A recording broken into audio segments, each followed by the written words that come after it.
Hello and welcome to Being Boss, a podcast for creative entrepreneurs. I'm Emily Thompson. And I'm Kathleen Shannon. I'm Vasavi, and I'm Being Boss. All right, bosses, today we're talking about the comparison trap, cultivating confidence, and so much more with Vasavi Kumar.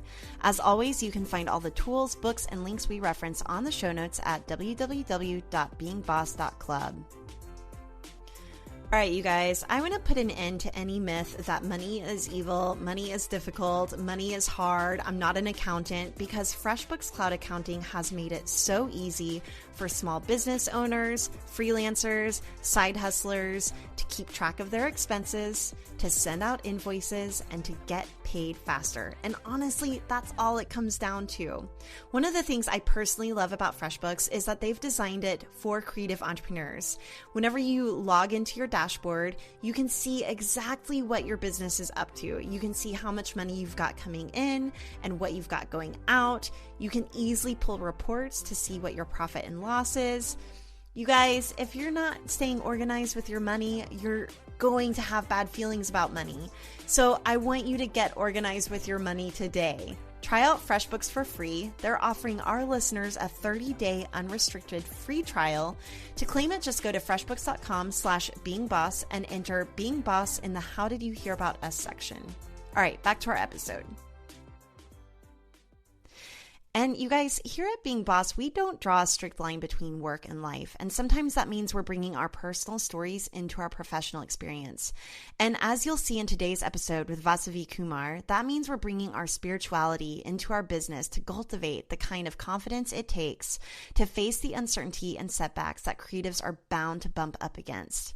Vasavi is often described as your kick-in-the-pants guide en route to your desired destination. She is a licensed social worker, special education teacher, and certified coach. Vasavi holds dual master's degrees in special ed from Hofstra University and social work from Columbia University. She's a pro at attracting media and works with her clients to create and go after opportunities that are aligned with their brand values. And I can't wait for you guys to listen to this episode, because if you need that kick in the pants, if you need a little boost of confidence, today's show is for you. All right, Vasavi, we are so excited to have you on the show today. Thanks for joining us. Thank you so much for having me here. It feels like forever. I've been listening to you guys, and it just feels like today is a very good day to be on the show. So thank you so much for having me. Well, we'd love to introduce you to our listeners. So can you tell us a little bit about your path to entrepreneurialism and being boss? We want to hear your story. Okay, so I would say my story started on Long Island in New York as the daughter of two Indian immigrant parents who came here from India. So my mom's a cardiologist, my dad's a CPA, and they've always worked for themselves. And I think from a very young age, I witnessed them having a lot of freedom and being able to do what they wanted, when they wanted, being able to create as much money as they wanted. I grew up in a very healthy house as far as money was concerned.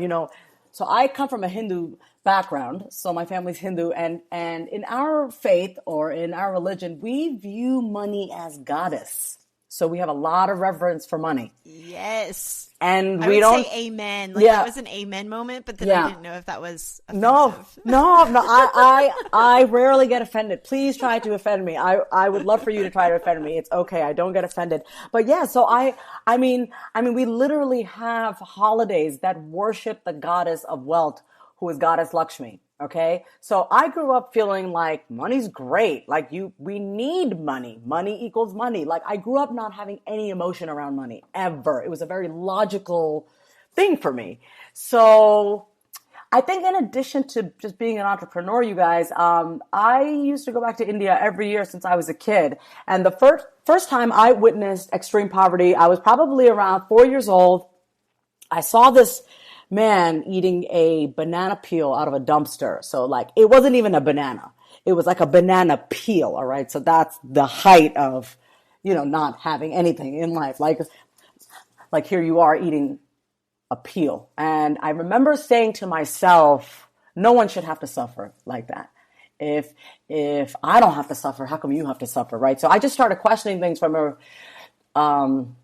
such a small age, and I just made it my resolution, no matter what I did in life, career-wise, how I treated anybody in life, I will make sure that your life is better off because I'm in it, rather than make you feel like crap, right? So I think all the choices that I made in life, education-wise, so I have a master's in special ed, I have a master's in social work, every single thing that I ever chose in life was always based with that foundation that I'm going to make your life better. I'm going to, in some shape or form, alleviate your suffering. This is not having that God complex. I'm not saying that.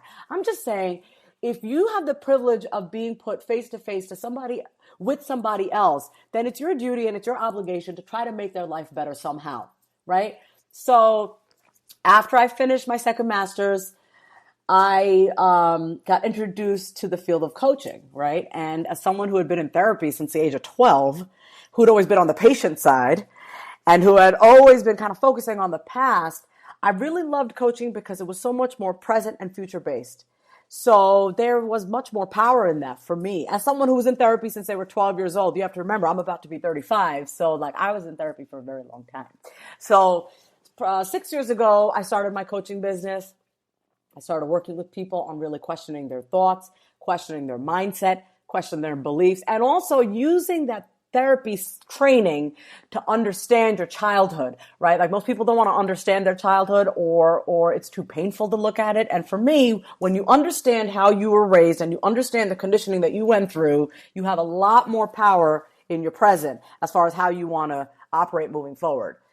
And then as far as building my business, you know, I am a learner. I want to learn. I am hungry for learning. I grew up probably in a very critical household, right? Like I was always told you're not good enough. Okay, straight up. Like, what, you got a 95? Why don't you get 100? Like I was never coddled growing up. There was no praise.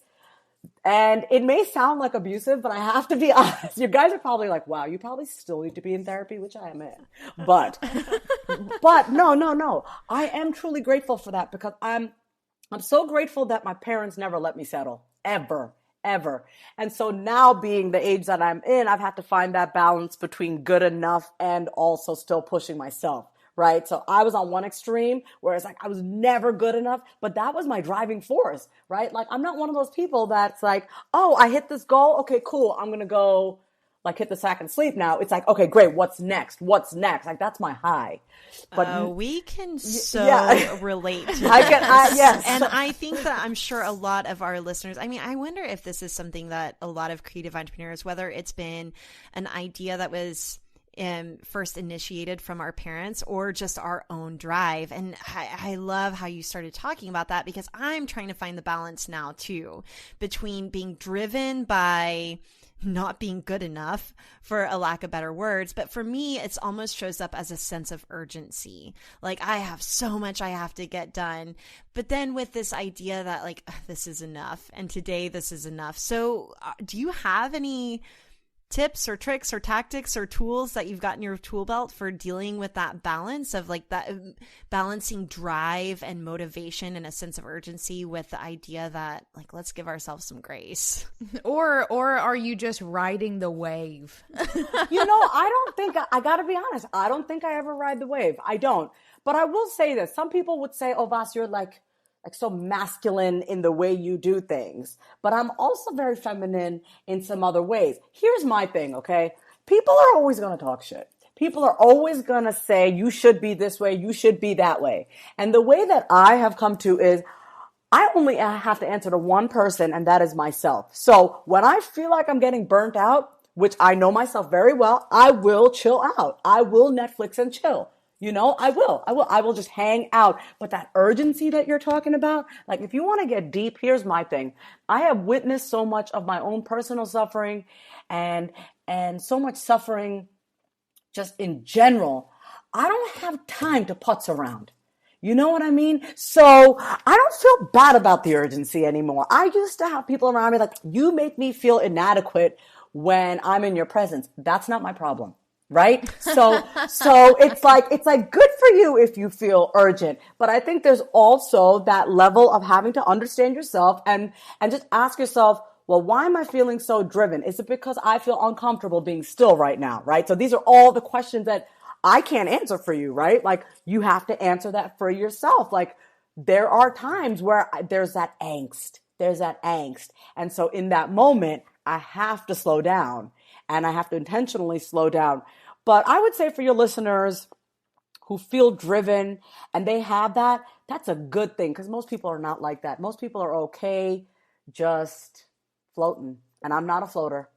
I was reading an article in, I think it was Inc. magazine recently, and it was one of the Williams sisters. I think it was Serena, and the article was about her going from tennis to being an entrepreneur. So starting an athletic clothing line.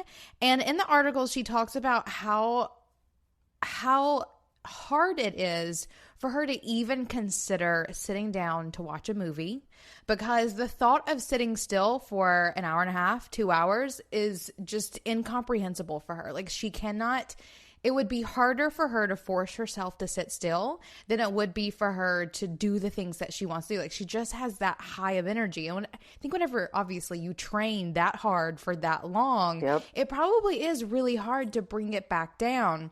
And so I also find myself in a place sometimes where like I don't love watching TV. I hate just sort of sitting there looking straight ahead. I just sold my trying TV. To focus. Yeah.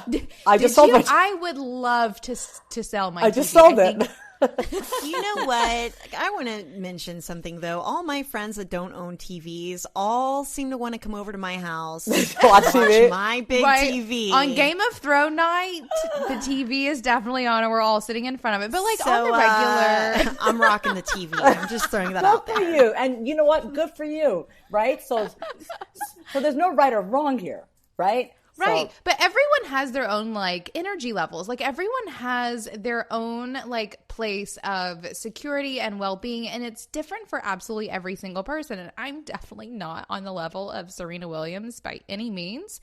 But I loved hearing that story and how me hearing that didn't make me obviously think any less of her. It's just, it was for me appreciating, I think the level of training that entrepreneurs have in the hustle, and that like we are trained to energetically perform higher than people who aren't entrepreneurs. And if we can't bring it all the way back down, that's not a bad thing. So I love talking about this because I think sometimes I feel a little apologetic about how hard it is for me to like take a super restful vacation. Like if I'm on vacation, take me hiking. Like let's go do something. I can't sit there in bed all day. That's really hard for me. And I do force myself to do that occasionally because it is important. But we do all energetically live in a different place. And that article for me just really hit it home. I love that. I love that because it's not about feeling guilty. It's about life is, so here's the thing, you guys, like we don't know, okay, so I'm not trying to sound morbid, right? Like I don't know when I'm going to die. I could die tomorrow. I could. And I don't ever want to pass knowing that I didn't give it all. So, every morning I pray, every morning I say to God, just use me up, because that is why I'm here. Because there's a reason why some people are born and some people are not. Right? How come I made it onto this planet? Right? And how come there are people who didn't? So as long as I am here, then how dare I waste my life? Now, I know that sounds extreme. Like I am here preaching on a Wednesday or whatever, right? But it really is, it is everyone's own path and decision how they want to live their life. That's the thing. Like, I'm not saying this to make anybody feel bad. I'm saying this because you got to do you at the end of the day. For me, I cannot lay in bed all day. I'm like right there. I'm like, as soon as I get up, that bed is made, out, done. Let's go live, because I have not lived for so long. Right. And so once you finally wake up and you're like, oh my God, I can do so much and there's so much potential and I'm not going to waste another minute of my life, then I just think after that, everything changes. So, Vasavi, it's so funny because we just wrapped up our first draft of the Being Boss book, and we're about to hand it into our publishers. But as Emily and I were writing, I was like, is today the day that we write about deathbed? Because we are constantly talking about carving out the life that we want to live, and that happens every single day. And so the deathbed is how we reference, that last day of saying, okay, did I create what I wanted to create? Did I say what I wanted to say? Did I do the things that I wanted to do? And that's certainly where my sense of urgency comes from. And I can get very morbid very fast about that. So we really wanted to bring you on the show to talk a little bit about the comparison trap. Yes. So one of the things that our listeners struggle with, and even something that we struggle with from time to time, we often call it fraudy feelings, is falling into the comparison trap. So the first thing I would like to ask you before we get into like advice for staying out of the comparison trap or staying into your own lane is like, how do you know that you've fallen into the comparison trap? Because sometimes I think it can sneak up on us, and we might be down in a hole that we don't even realize that we're in. So could you tell us some like symptoms to look out for? Of course, I'm a therapist. I can totally tell you symptoms all the time. Yeah. So the minute I know I have fallen into the therapist, into the comparison trap is if I were to look at somebody's Instagram, you're looking, but then it's immediately the thought that follows is she's better, or I suck, or how come I'm not doing this? It's like all these freaking thoughts that you have about yourself. It's one thing for me to just look and observe. It's another thing, all the meaning and the attachment that we have put around it.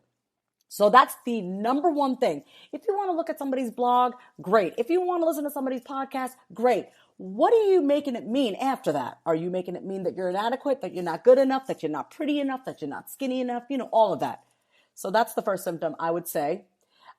Feeling like basically making it mean something about you after the fact. So that's by far the number one symptom that I have. I don't think there's anything wrong with looking at somebody else's stuff. I think it's what you make it mean that's going to kill you in a way. So I agree with that. And I always like to think of, like, especially when I'm going through Instagram or I don't know, watching people's really awesome YouTube videos or whatever it may be. Like, there is such a fine line between being inspired and being envious. Like, and it's just like a little bitty mindset shift that you have to make.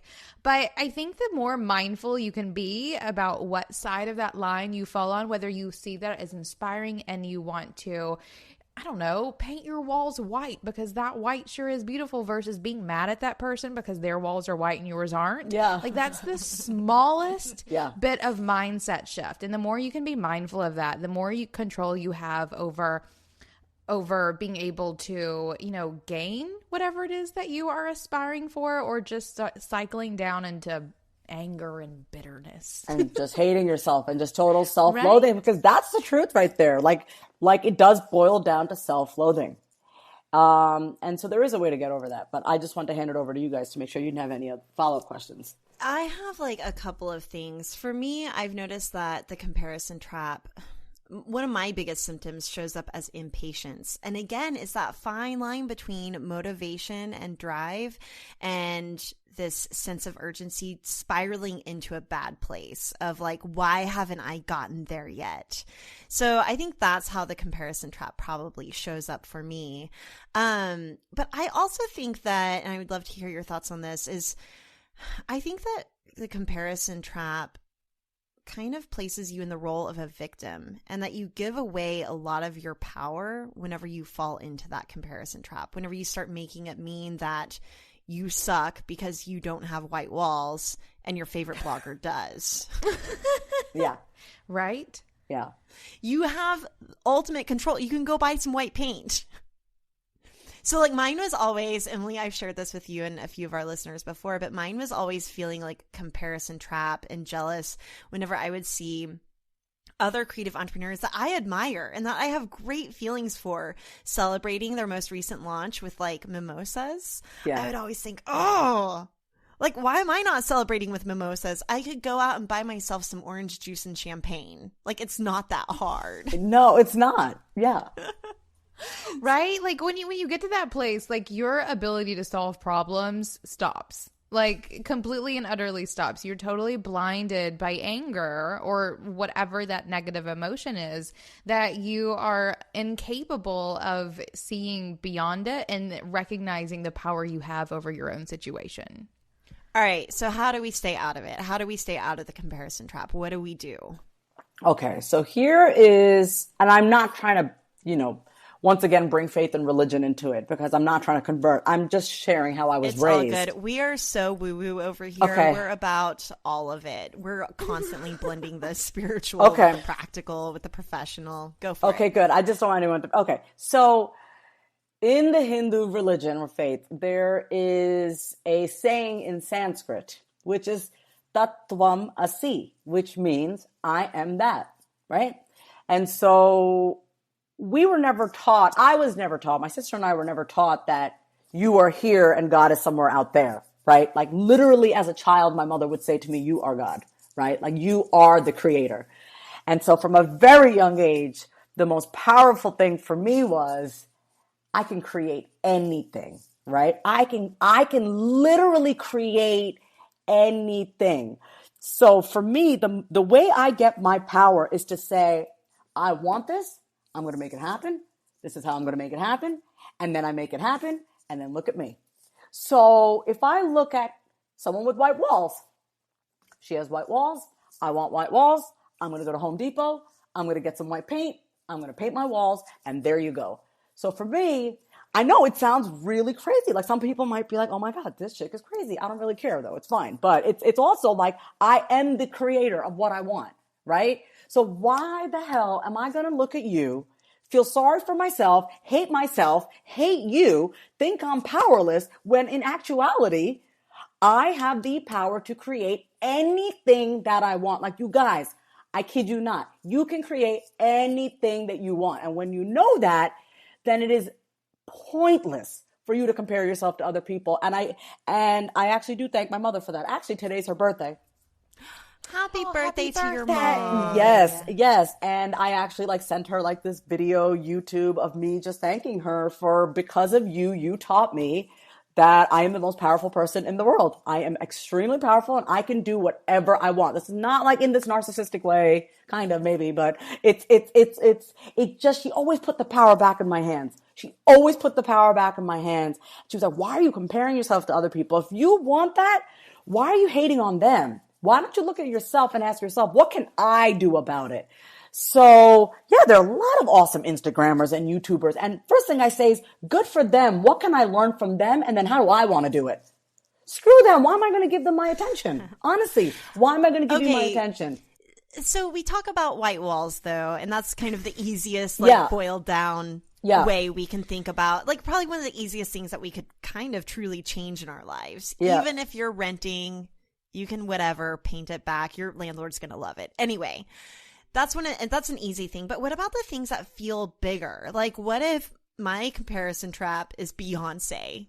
What do I do with that? What do you do whenever you start getting, I get a case of not being Beyonce from time to time, but on a smaller scale, obviously I don't think I'm going to become Beyonce, but if you have the answer, I would love to hear it. I would love to tell you so I it's not an answer. It's okay, so first thing I'd have you do is, what are all the things you love about Beyonce? Let's just talk about it. Her presence, her body. Oh my gosh. She's beautiful. She is talented. She's a triple threat. She seems like an amazing mom and a strong woman, but also a total boss. And did you see Lemonade? The creative force behind her brand blows my mind. Mm-hmm. She's an entrepreneur. She's launching a clothing line. She's launching a workout line. She's doing all the things. I just think she's incredible. She is incredible, and you're absolutely right. So using her, she's the ultimate creator in my mind. Ultimate, that chick knows how to create, right? So it's taken all those qualities. I don't think you necessarily want to create a workout line, but I mean, maybe you do. I don't know. Maybe a being boss. Who knows? Maybe. But what I'd love to have a boss sports bra. That would be that. So there you go, right? But it is like, what are all the things that she has tangibly created? But then what are the qualities that it takes to create that? And then asking yourself, well, what do I want to create in my own way? And then you go and do it one by one by one. Because obviously she did not happen overnight, right? But it's what if I could emulate anything about her, she is so focused and she is so clear on who she is, and she does not let anyone control her creative process, right? Like, she may have people around her that kind of give her ideas, but at the end of the day, she is so clear and she is so humble when it comes to her creative process that she's unshakable, right? It honestly is that unshakability. And that is what I think all of us women want to have, So it's like, yeah.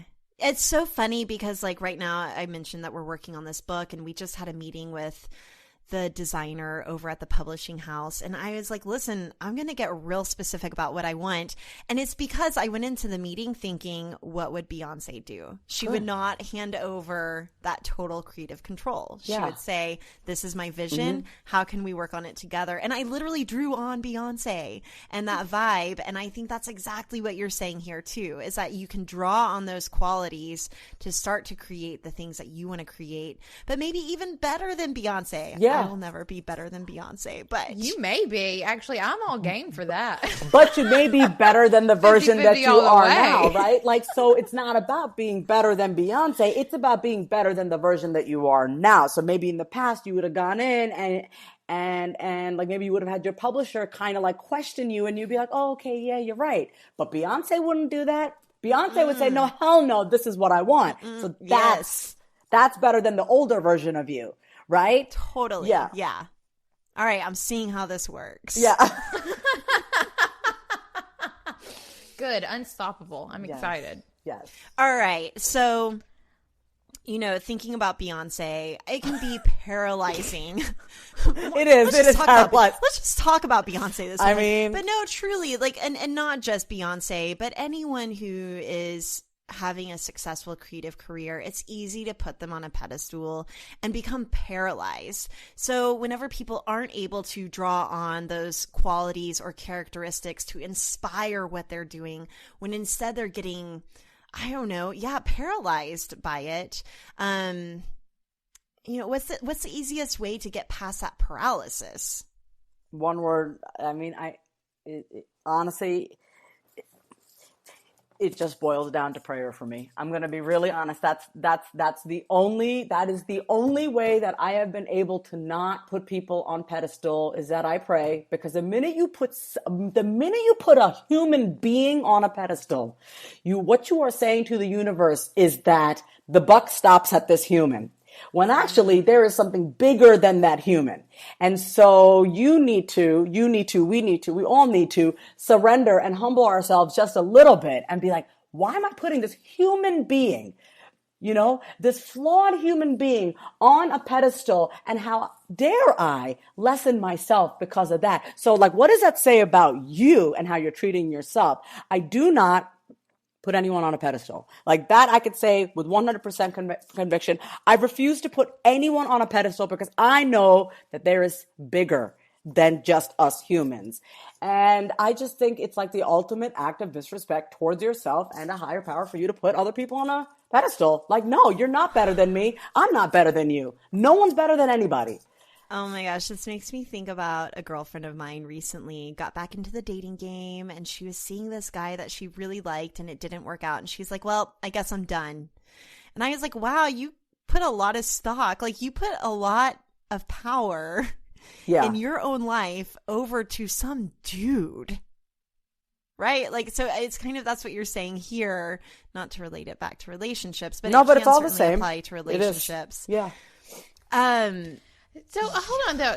I want to go somewhere else for a second. Please. So let's work with me while I try to put this into words. I want to flip the script on the comparison trap though. And especially the world we're living in today. And even something you said, your origin story almost. Think about the opposite of that. And think about the man that you saw eating the banana peel out of the dumpster. I think there's just as much to say about the opposite comparison trap, where you feel yourself unable to do the things because of all the pain in the world, because you've almost put yourself on the pedestal, like above everyone else. So let's like dive into that for a second. This is huge. And also other creatives becoming paralyzed by the pain. But whenever you saw that man eating the banana peel out of the trash can, that experience could have easily paralyzed you. And Emily, I don't know if this is exactly what you're talking about, but we're seeing creatives who are wanting to stop creating art because of the current state of politics, for example. Which is bullshit. Excuse me. Sorry, Corey. You can totally cut that out. Leave that in there. Yeah. Leave that in there. It's total bullshit. Yeah. Okay. So how I feel. Okay. Yeah. I'm so happy you said that about the opposite, about being put on the pedestal. So let me be straight up. Have I ever felt guilty that I was born very well off and I have the intelligence that I have and I have the life that I have? Do I ever feel guilty? Absolutely. Okay. So I am not going to lie. I see homeless people. I'm like, God, like, why do they have to suffer? And how come I have it so good? So I've had that.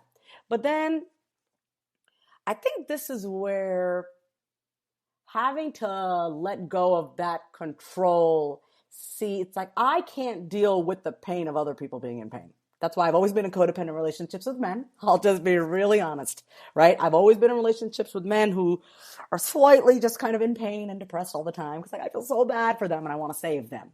So I have had to work through that. My point is that I now am at a place where my pain is my pain. Your pain is your pain. I am not emotionally responsible for saving your ass anymore. So I've had to draw a very fine line because I am a very empathetic person and I go towards the pain. I don't shy away from the pain. I don't feel guilty. I feel it is my duty. It is my obligation. If I am a creative who's painting or whatever, it is my duty and obligation. If my art is going to help someone or put a smile on somebody's face and I'm using the excuse of politics not to put my shit out there, are you kidding me? When you know that your stuff could possibly help somebody else, that's an excuse right there. So I think instead of feeling this kind of entitlement guilt, right? I know my sister is someone who feels very guilty about the fact that we grew up very well. And so she always feels like she needs to lessen herself always. Like she feels guilty about how educated we both are. I'm like, I don't feel guilty that I went to Columbia University. I worked my ass off to get there, right? I don't feel guilty about it. The only thing that I can do to pay it forward is to use my knowledge, use my gifts, and just help somebody else. But you better believe I'm not going to sit there and feel sorry for you because of the life that I've had. If anything, I'm going to feel grateful for what I have, and I am going to try to pay it forward. I don't know if that makes sense, but. For sure. And I love the thing that you said just a second ago about relinquishing control. Just because you are unable to help, the kids on the news or whatever it may be that in this moment is causing you pain doesn't mean that you're not here to help someone. You have no control over who it is that you're here to help. You just need to use the skills you have to help the people who will be helped by it. And I think that whenever you can let go of that, and let that pain fuel your creativity or whatever it is you need to do to process and let go of the control of who it is that you're here to help, I feel like, I don't know, you can just more freely do what you need to do. And I even want to go back to this idea of you're here on this earth, not even you here, but you here now. Yeah. For a really good reason. And if you are not doing the thing that you are capable of doing because of some negative emotions that you are building up within yourself, then you are doing yourself and everyone you're supposed to help a disservice. You are doing a disservice. And here's the truth. There is a lot of pain in the world. And if I allowed myself to get caught up with kids who are starving, with kids who are being molested, with women who are being beaten, with people who are being treated. If I allowed myself to truly soak that in on a daily basis, I would not be able to get out of bed. I wouldn't, because it is a lot of pain. When you think about how much pain people go through every single day, even as I'm talking about it, my heart hurts. If I allowed myself to feel that every day, I wouldn't be able to do the stuff that I do in the world. So there has to be an acknowledgement of the pain. You realize that it exists. You can feel it. But then you say, okay, what am I going to do about it? You don't have to help the whole world. You don't have to help the whole world.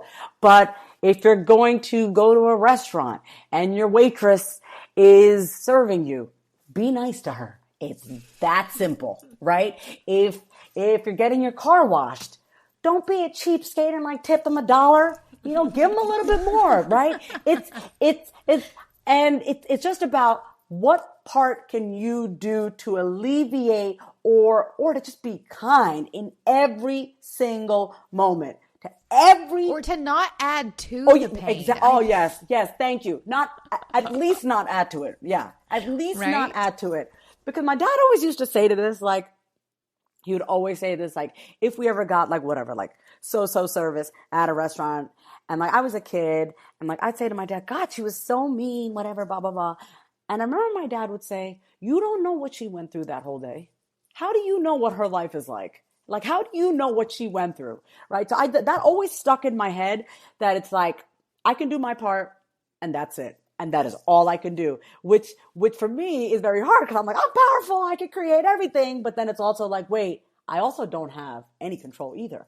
Right. To an extent about other people's pain. So it really is that fine balance, guys. I mean, sucks. I'm not going to lie. I am such a control freak, and it is so hard for me to see how much pain there is out there. I mean, anytime I see it, yeah. So, but you can only do what you can do. Yes. Period. Yes. My thoughts on it skew also a little spiritual in a way, where I think that if we are all serving creativity, and I'm not even saying our passion or core genius, because you might not even know what that is, but if you are being creative every single day, the opposite of destructive, not only in your mindset, but in your habits and routines, and maybe in your work, and maybe in your home, whatever that looks like for you. If you are being creative every day and you are serving creativity first, it's going to, you know, maybe karmically, I'm not even sure if I'm using that correctly, make the world a better place. You are into the collective consciousness, adding good vibes. You're adding creativity. And while that might not directly help the bad stuff that's going down, and sure, you can directly help the bad stuff that's going down by volunteering time, money, resources, energy. I'm not saying that you shouldn't do those things if you are compelled to do those things. But if you are serving your creativity and listening to this podcast, like, you're a creative entrepreneur, and if you're serving that, you are adding good vibes to the collective consciousness and to the whole world. That's just my personal kind of spiritual belief on it. I love it, because why I love it is because I think as entrepreneurs, we want to help everybody, which is great, right? It's great. So noble. I say, start with yourself. Before you're trying to help somebody else, ask yourself, am I helping myself? Am I treating myself well? Right? Like, I think it's really, really important. I think it's noble if you want to give back to other people, but make sure you're starting with yourself first, because there's only so much you can give to others if you're not giving it to yourself, right? Like, so I love what you said about creating versus destruction, because it's so true, right? Like, you're either creating or you are either birthing something, or you are slowly destroying yourself in some shape or form. Like, I have a girlfriend who was like, I really want to paint. I'm like, great. When's the last time you painted? She's like, oh my God, it's been a while. I'm like, okay, do you have an easel? She's like, I have an easel in my garage. When's the last time you've made time to do that? Oh my God, it's been forever. So my thing is like, if you say, I really want to paint, I've really been wanting to do this. If you don't honor that want inside of you, what the hell are you doing? You know what I mean? Because then you're just talking about it and talking about it and talking about it, but it's like, then you got to do something. It is as simple as taking the time, because when you take the time to do something that actually matters to you, you know, then that energy that you're putting out there is, my needs, wants, desires matter. And even more than that, that like you are paying homage to your creative process. You know, so, and also, I actually do want to say something about the word karma, because people always say karma is like what goes around comes around. No, that's not what it means. What karma means is that you take action without any sort of attachment to the outcome. So my father says this, and I know I am like totally like a daddy's girl, but he did. I mean, obviously now I'm like, God, I have such daddy issues, but it's great. He taught me a lot of lessons, but it's fine. It's okay. He sounds like a smart man. He's a very smart man, but he was also very much an enabler growing up. But that's a whole nother episode. We totally talk about codependence. He always used to say, you know, do things out of like, it's your duty to do something, right? So if you know you have a gift, or if you know you want to do something, don't worry so much about the result. Just do it. Just do it because it's your birthright, because it's your duty to do it, not out of obligation, not like, oh, I have to, but like you guys want to write a book, right?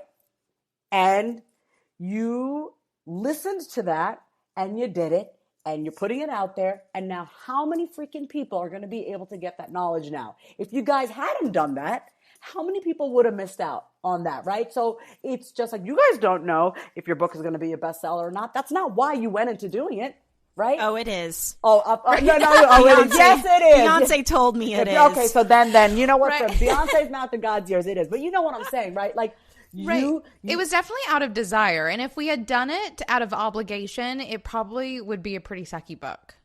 I also think that if we had thought about it being a bestseller or the amount of work that would go into having that finished printed book, even just that, we probably would have gotten paralyzed. Our confidence probably would have been a little shaken. And so we had to start like your one friend word at a time with the easel. You know, like your friend has to start her painting by putting the easel up, putting a canvas on the easel, getting out her paints, dipping the paintbrush, sitting her ass down on the bench, like putting it on the easel. You know, it's like it's not complicated. And I think that it's so easy for us to overcomplicate all the things that we need to be doing because we're so obsessed with the outcome. Yeah. So sure. What is like your number one piece of advice whenever it comes to cultivating the kind of confidence, you know, this like unshakable confidence to just take that first step? Yeah, I feel like I already said it, but I actually want to go more into depth. Yeah, the unshakable confidence for me, I know my unshakable confidence is I have evidence and I have proof that every single time I've said I'm going to do something, I do it. And by the way, this actually works negatively too. So anytime I've ever wanted to self-destruct back in my 20s, it's like, I'm going to go out, I'm going to get that guy, I'm going to do this, I'm going to get, I mean, anything I've ever wanted to do, quote unquote, bad or good, I have made it happen because I said so, right? So that unshakable confidence comes from because I said so. It's like, because I said I'm going to do it, I'm going to do it. Now, obviously, as humans, we have free will and we get to choose what it is that we want to put our focus on. But now that unshakable confidence comes from, I said I'm going to do it. I'm going to listen to that voice. I'm going to figure it out. I do not tell myself I don't or I can't. I cannot stand those two. I don't know how. I can't. Like, no, it does not exist in my vernacular at all. That unshakable confidence is not going to happen overnight, by the way, peeps. It's not. It's going to come from evidence. It's going to come from proof that you can. And you got to start somewhere. It starts from, I want to do this. I said I'm going to do it. And that's it. So it's decision and process. So it's not just like deciding you're going to do the thing, but it's also, if I may, doing the work to actually make it happen. Yeah, it's also doing the work. It's not enough to say, I'm going to do this. Okay, cool. And I'm just going to like wait around. It's that urgency that you guys were talking about, right? Like, I've been thinking about it. I have been sitting on this for so long. I'm going to do this. What is the first step? Just even taking that first step. Because like people don't get it. Even when you just take that first step, what you're putting out there is, it matters. My creation, my thought, it matters. And if you don't take that first step, then I think what's going to start happening is then you start to kind of just like whittle away at your confidence, right? So it's about, I want this. What's the first step? And then from there, it will have a snowball effect. And then not stopping. It's that drive. It's that urgency. It's that stopping at no matter what. Yeah, so that's what I was going to ask you about, is that a lot of creatives and people in general might say that they're going to do something. Like, I'm going to do a Whole30. I'm going to eat clean for 30 days.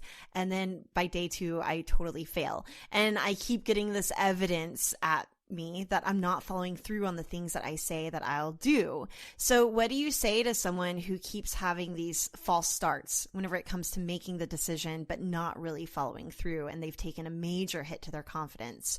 What would you recommend to them? I would say, ask for some help. I mean, it's honestly for me, the buck doesn't stop at Vasavi, right? Like I don't think I have all the answers. So I will go to someone, or I will read an article, or I will Google it. Hello, how to start this, how to start that. Like, if you don't feel like you know where to start, then go to someone who can help you, period. I mean, like, you don't have to do it on your own all the time. So for sure. And this is where like having a really great accountability partner, or especially in business, a business bestie, super comes into play. Someone who will help see you along the path, and sometimes it's not even helping. It's just like walking behind you, like with their finger in your back, to slowly pushing you along in case you can't do it all quite yourself. Yeah, I think this is why it's so important that who you associate with, Yes, who you associate with matters, because here's the thing. So it's a lot easier to be kind of sucked down and dragged down than it is to be kind of brought up, in my opinion. So and it's not about levels, it's just about who you're associating with, right? So I have girlfriends that they look at me like I'm crazy. They just look at me like I'm crazy. Yeah, so like I may hang out with you, but I'm not going to talk to you about my dreams and desires, right? Like, there are people in your life that you can go out, have a drink with, have fun with, but when you're trying to jam with people about your dreams and desires, you probably want to hang out with people who get you and who also want more for themselves in life. And if you don't have that, then obviously you have to go get that, because it is going to be much harder if you are hanging out solo dolo and like you don't have anybody who gets you. Yeah, you're going to feel like you're crazy. That's why it's so important to have a community, have like one or two, even like two good friends in your life, right? Who are like, oh my God, I believe in you. I totally get it. This is what I did, blah, blah, blah. Rather than like, what are you talking about? Why don't you just want to like go out and like whatever? You know what I mean? Like, it's okay to have that friend that you go get a mani-pedi with. It's okay to have that friend that you go out and have a drink with. That doesn't necessarily mean that they're going to get you. Or if you're lucky, you can also have that friend that you have a drink with and a mani-pedi and she gets you, right? So it's so important that if you feel stuck and you're like, I just don't even know where to start, that's where you either Google it or you just have to find a community of people that you can reach out to. I love it. All right. What makes you feel most boss? I'm going to say it again. I'm going to say it over and over. What makes me feel most boss is that when Vasavi says, by the way, I do love talking about myself in third person, but what I do it all the time. And actually, I do want to give this one tip to your listeners at the end. But what makes me feel most boss is that I can create anything. And I know that 100%, no doubt. What makes me feel most boss, when I say I'm going to do something, I do it. And I am from the East Coast, so this one East Coast term that we have is word is bond. So word is bond basically means that your word is everything. So what makes me feel boss is that when Vasavi says, sorry, there I go. I always talk about myself in third person. It's so clutch, though. I'm going to tell your listeners why it's so clutch to be able to talk about yourself. What makes me feel boss is when Vasavi says she's going to do something, when Vasavi says she is going to show up somewhere, when Vasavi makes a promise to herself or to somebody else, she does it no matter what, hell or high water. That's it. Word is bond. Love it. And so the one thing I do want to say to your listeners, people ask me, like, just kind of like my own spiritual practice. I kid you not. I talk to myself about myself every day out loud in third person. So if I feel crappy about myself, I'm like, God, boss, you should have like worked out today or something. I'd be like, Vasavi, you know what? Just stop being so hard on yourself. Just get home, put on your sneakers, take the dog out for a walk. It's not that serious. I like say the mean thing that I'm saying about myself out loud, and then I like soothe myself. I don't know why it helps, because it's also like, I would never be mean to you guys. I would never say something mean to you guys. So why the hell would I talk about that? Kind of like to myself. So I want to invite your listeners to start questioning their thinking and the way they talk about themselves. Say it out loud in third person. I'm telling you, it has been my saving grace probably for the past 15 years. Vasavi, what's going on? Talk to me. What's going on? Like, I literally talk to myself about myself, because what it does is it actually separates the physical body self from that higher self, that observer. You know what I mean? So then you have that observer that's like, what are you doing? Why are you talking about yourself that way? Right? So that helps me every day, all the time. I love that. Yeah. I'll do that. Okay. And then I'll let you guys know whenever David puts me into a program. Yeah. I'm certifiably crazy. I have no problem with that. No problem. Yes. No, I feel like that sounds like a super powerful tool. If you can say those things out loud to yourself that you're saying internally to yourself, and you're appalled that you said those things out loud, then you know immediately that you probably shouldn't be saying them. Yeah. And I think that whenever you can also use that voice to see the other side, it's probably easier for you to weigh which one is going to be most productive. Yes. Love it. All right. Tell our listeners where they can find more of you. Sure. Well, you can always head on over to vasavikumar.com/focused action. I have a free video training on how to pick one idea and take action in less than 20 minutes, because we all know how many ideas we have all the time. So I actually walk them through the 6-step process on how to write down all your ideas, how to pick one, and then keep it moving. Love it. Yeah. Thank you so much for coming to hang out with us. Thank you so much for having me on here. This episode of Being Boss was brought to you by FreshBooks Cloud Accounting. Thank you to FreshBooks for sponsoring us, and you guys can try it for free by going to freshbooks.com/beingboss. Thank you for listening to Being Boss. Find articles, show notes, and downloads at www.beingboss.club. If you're a creative entrepreneur, freelancer, or small business owner who is ready to take your goals to the next level, check out the Being Boss Clubhouse, a 2-day online retreat followed by a year of community support, monthly masterclasses, book club, secret episodes, and optional in-person retreats. Find more at www.beingboss.club/clubhouse. Thank you so much to our team and sponsors who make Being Boss possible. Our sound engineer and web developer, Corey Winter, our editorial director and content manager, Caitlin Brain, our community manager and social media director, Sharon Lukey, and our bean counter, David Austin, with support from Braid Creative and Indie Shopography. Do the work, be boss, and we'll see you next week.